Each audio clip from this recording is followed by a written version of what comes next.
प्रायोजक परिवार श्री तेजपाल, पुष्पा देवी, रोहित, प्रिया, राजीव, प्रीति, सक्षम, माहिका, सुबीर, यत्ती एवं समस्त गंगवाल परिवार, बारसोई, हावड़ा। आज हम पुनः प्रभातिराज पर्युषण पर्व के महामांगलिक वेला में 9वें अंक को आज अपने अंग लगाने जा रहे हैं।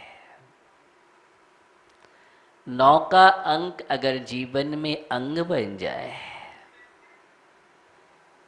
तो फिर हमारे लिए मुक्ति दूर नहीं है।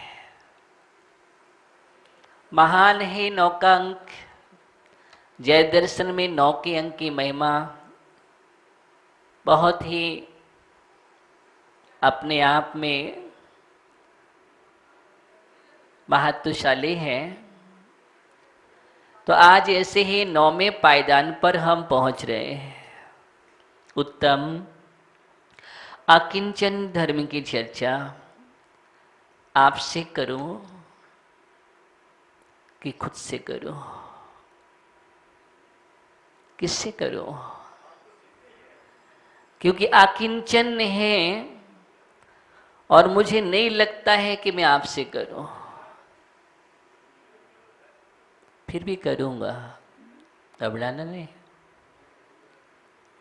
मेरा भाव है आप भी अकिंचन को प्राप्त करें। ना किंचना इति अकिंचना,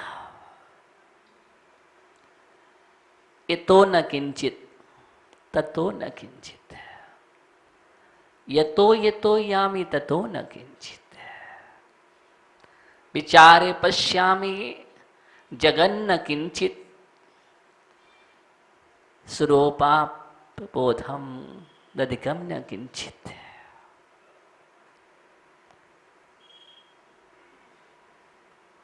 वैराग्य शतक में ये चर्चा भर्तृहरि ने की है।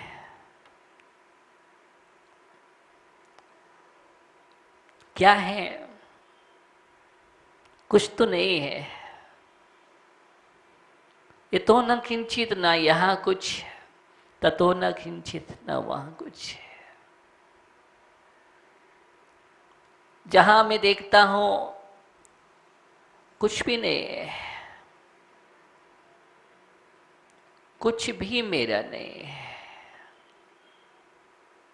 ऐसा जो अनुभूति है, अनुभव है, उसका नाम अकिंचन धर्म है।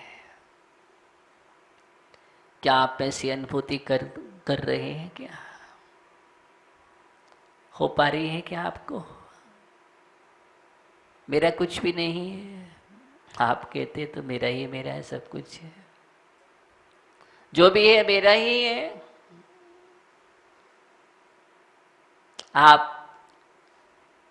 आपके दरवाजे से अगर महाराज निकलते हैं और आप साथ में होते हैं तो आप क्या बोलते हैं?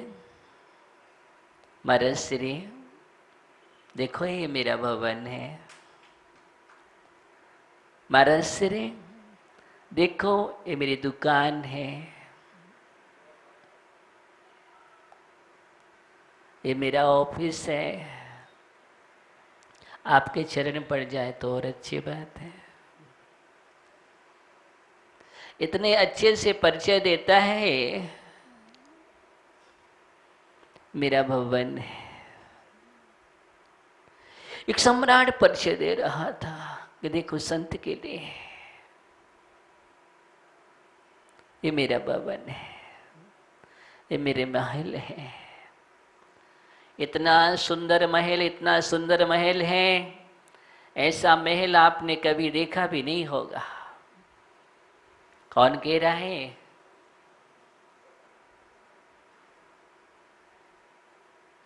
संत मुस्कुराते हैं। सही कह रहे हो तुम। और संत नहीं मुस्कुरा रहे। कभी कभी मुड़ करके देखा तो भवन ही मुस्कुरा रहा था। कौन मुस्कुरा रहा था? भवन आपकी नादानी पर मुस्कुरा रहा था, आपके अहम पर मुस्कुराते हुए। देखो ये कितना मूड है, कह रहा है भवन मेरा है।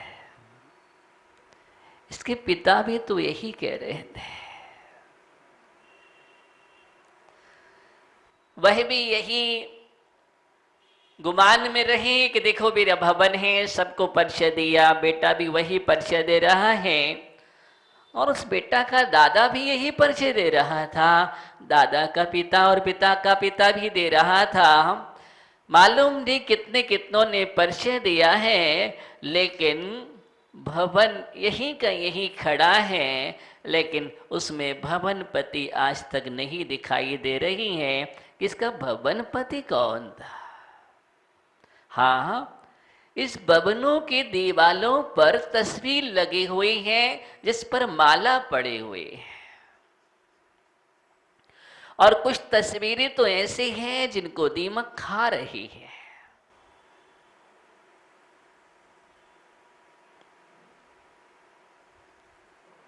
हम ऐसे ही अंदर में मैं और मेरेपन की गांठ को लेकर के चल रहे हैं।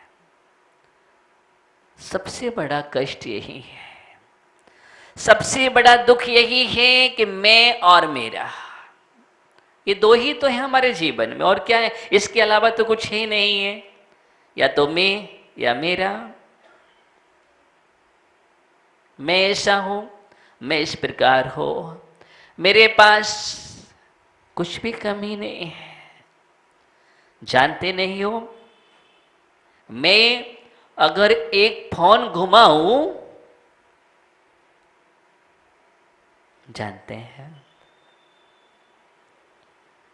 तुम्हारी क्या औकात है मेरे सामने? कौन बोलता है? कौन बोलता है? मैं। कौन बोल रहा है? ये मैं बोलता है। पता है तुम्हारी कितनी औकात है? ये सारी भाषाएं हमारे जीवन में चलती हैं, और जब वो भवन, वो महल उससे कहता है, अरे अज्ञानी, तू किससे कह रहा है तुम्हारी क्या औकात है? मुझसे पूछो तुम्हारी क्या औकात है। कौन कह रहा है? भवन कहता है। अंत में तो तुम यहीं पर टंगोगे। क्या होगे? यहीं पर तुम टंगोगे। अपना तुम गुरूर करो, गुमान करो, कितना तुम्हें गुरूर करना है अपने जीवन में, कर लो। यही जीवन में सबसे बड़ी अज्ञानता पल रही है, यही कारण है। और ये आत्मबोध के अभाव में हो रहा है, ये तत्वबोध के अभाव में हो रहा है। जिसको मुझे जानना चाहिए उसको नहीं जाना है, जो पाना चाहिए उसको नहीं पाया है, पाना ही नहीं है। जहाँ पहुँचना चाहिए वहाँ नहीं पहुँचे हैं। जिसका वेदन करना चाहिए, जिसकी अनुभूति होना चाहिए, अनुभव होना चाहिए, हम उस सबसे दूर हैं। और इस सबसे दूर होने के कारण हमें भावना भा रही है। ये हमारे अंदर संकल्प और विकल्प की लहरें निरंतर उठती रहती हैं। आगम में, अध्यात्म की भाषा में इसको संकल्प विकल्प कहा गया है, और संकल्प विकल्प को ही सबसे बड़ा मिथ्यात्व कहा गया है। ये हमारे जीवन में पल रहा है। जब हम समय सार में जाते हैं तो आचार्य कुंद कुंद स्वामी कह रहे हैं, अहमेदमिति संकल्पा ममेदमिति विकल्पा। जो मम भाव है, जो अहम भाव है, अहम भाव संकल्प है और मम भाव विकल्प है। ये मेरे, ये मेरे, ये मेरे, ये मेरे, ये मेरा करता रहता है। मेरा कर करके अपने को भूले हुए। कौन है किसका? या किंचन पर पहचानो आज। तुमने जितने भी ये संबंध स्थापित करके रखे हुए हैं। जितने भी तुमने संपादित संबंध बनाए हैं, जब तुम्हारा संश्लेष संबंध भी तुम्हारा नहीं है, तो ये संयोगी संबंध तुम्हारे कैसे हो सकते हैं? समझ रहे बात के लिए? जब संश्लेष संबंध भी तुम्हारा नहीं ज्ञानियों, ये संयोगी पदार्थ तुम्हारे नहीं हो सकते हैं। संश्लेष का मतलब जो हमारे अंदर कर्म आत्मा के प्रदेशों में बंधे हुए हैं, एक क्षेत्र गाय संश्लेष है, वो भी तुम्हारे नहीं है। तो तुम इनसे भिन्न जो एकदम दिखाई दे रहे हैं, वो तुम्हारे कैसे हो सकते हैं? लेकिन फिर भी पीयूष मानता है, नहीं ये मेरा है, ये मेरे हैं, मेरा बिना कुछ चलता ही नहीं है। जब मैं जाता हूँ तो पापा इंतजार करते हैं, मम्मी इंतजार करते हैं, मेरे बिना भोजन भी नहीं करते हैं, मेरे सोने के पहले सोते नहीं, मेरा राज दुलारा।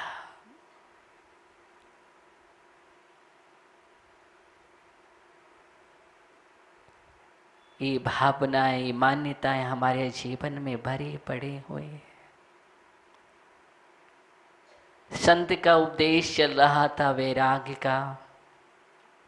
संत कह रहे थे, मुर्राज कह रहे थे, कोई संसार में किसी का नहीं है। एगो में सस्ता अप्पा नारदन सन लखड़ो, शेषा में बाहरे भाबा सब्बे संजोग लखड़ा। एगो में सस दो अप्पा, एक मात आत्मा शाश्वत है, से सब संयोगी पदार्थ है। ज्ञान दर्शन से युक्त जो हमारी उपयोगमयी आत्मा है, उससे अलावा सब भिन्न है, कोई किसी का नहीं है। स्वार्थ लाग करे सब प्रीति। और उस युवक ने सुन लिया, खड़ा हो गया, महाराज आप ऐसा कैसे कह रहे हो, क्या बात कर रहे हो? ज्ञानी रौनक, आप ऐसा कैसे कह रहे हो? कोई किसी का नहीं है, आपका नहीं होगा, मेरे तो सब है। आप ऐसा उपदेश देकर के गुमराह मत करो। देखो मेरे मम्मी हैं, पापा हैं, भाई हैं, हाँ, मेरी पत्नी है, मेरा बेटा है, और मेरी दादी माँ भी हैं, मेरे दादू भी हैं, मेरी बुआ भी हैं, मौसी भी हैं, मामा भी हैं, मामी भी हैं। आप कहते कोई किसी का कुछ नहीं है, क्या बात कर रहे हैं आप? उसने सब गिना दिए और मुझे सब चाहते हैं, इतना चाहते, इतना चाहते, मेरे आंखों का तारा है, राज दुलारा, आंखों का तारा। संत ने सोचा, इसके ऊपर तो मोह का पर्दा लगा हुआ है, इसकी आंखों में तो राग बसा है, ये नहीं मानेगा। ऐसा ही होता है। आपको लगता है जब ज्यादा बैराग की चर्चा करो तो आपको बैराग की चर्चा से बैराग होने लगता है। समझ रहे ना? बैराग की चर्चा से वैराग होने लगता है। देखो महाराज, सब छुड़ाओ मत बोल देते हैं आप, मुझे मालूम है। और उस युवक को भी ऐसा ही लगा कि नहीं माना, वो नहीं माना, विश्वास नहीं हुआ उसके लिए। और जब नहीं माना, संत ने कहा, बेटा तुम इधर आओ। अच्छा, और एक फल उसकी कलाई पर बांध दिया। उसके ऊपर कपड़ा बांध दिया और उसको विधि बतला दी और वो घर पर पहुंचा। घर पर पहुंच करके ऐसा पकड़े हुए हाथ और सबसे कहा, मुझे ऐसी बीमारी हो गई, ऐसा रोग हो गया जिसका कोई इलाज नहीं है, जिसका कोई इलाज नहीं है। अब बस मेरा जीवन कुछ पलों का मेहमान बचा हुआ है। मुझे ऐसा फोड़ा हुआ जिसको कैंसर कहते हैं, और वो भी कैंसिल वाला। कौन सा? कैंसिल वाला।